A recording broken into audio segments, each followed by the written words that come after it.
Hi friends, once again the weather is keeping us from having Trailhead Cowboy Church, and so we're going to do Pasture in the Pasture instead. You see, our two Arabians right behind me, we're feeding them grain and some sweet feed. They're our endurance horses, and we're trying to get them a little more fit, a little more fattened up really for endurance season.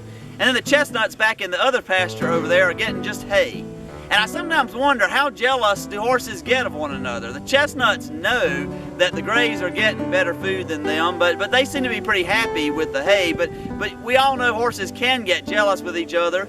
But the truth of the matter is that we are taking care of all four of these horses, and all of their needs are being met, and they are going to be plenty well fed and well watered and well cared for.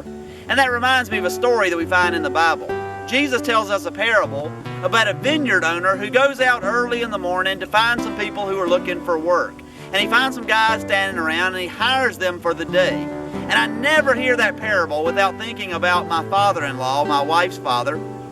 Years ago, we would every year have to have a work day at the family lake house to get it in shape for the summer season.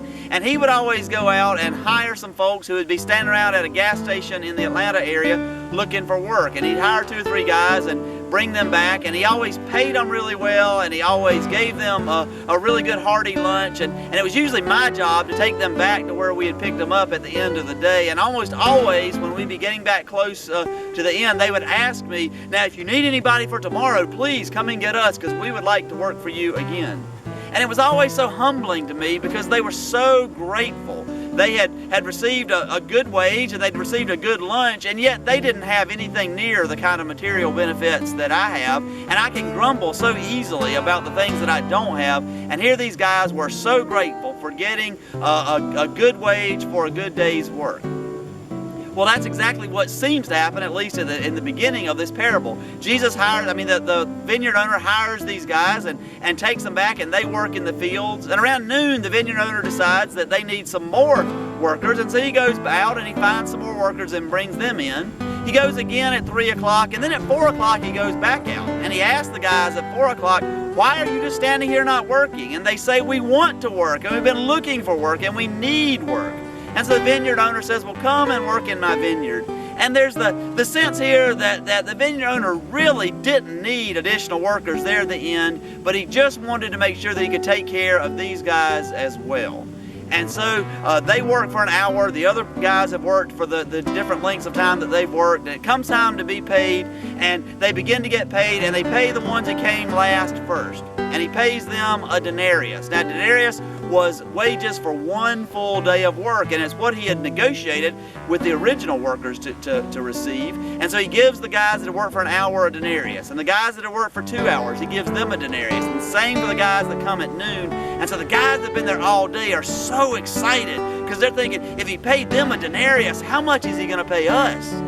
But he pays them just the denarius, exactly what he had negotiated. And they start grumbling, why is it that these other guys worked for only an hour and we worked all day long, but we got paid the same? And the vineyard owner says, because if I want to be generous, I can be generous. And I'm giving you exactly what I promised to give you. I'm not cheating you. This isn't unfair to you. But if I want to be generous, I can be generous.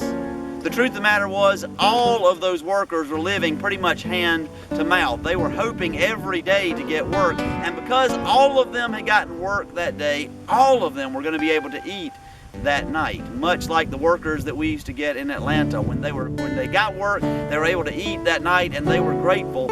These other workers should have been thankful that they could eat that night, just like the guys who only worked an hour were going to be able to eat that night. And yet, it just didn't seem quite fair to them, and that can be true for us as well. But the truth of the matter is that none of us have done anything to deserve the blessings that God has given to us. What did you do to bring about your own birth? And the truth of the matter is, none of us did anything to bring about our birth. We are alive. God gave us life simply as a wonderful gift. And God also promises through Jesus to give us a peace that passes all understanding, to give us joy, to make life worth living. I've come, Jesus says, to give them life and life abundantly. He gives us that, and then He even promises us that He has conquered death. And through Him, we don't even have to be afraid of death. And it can be so easy for us to look and see what somebody else has, or respect or honor that somebody else gets, or notoriety that somebody gets in the church, and think, well, gee, God, why can't I have that? And why can't you give me that? But the whole point, I think, of this parable is we need to learn to be grateful.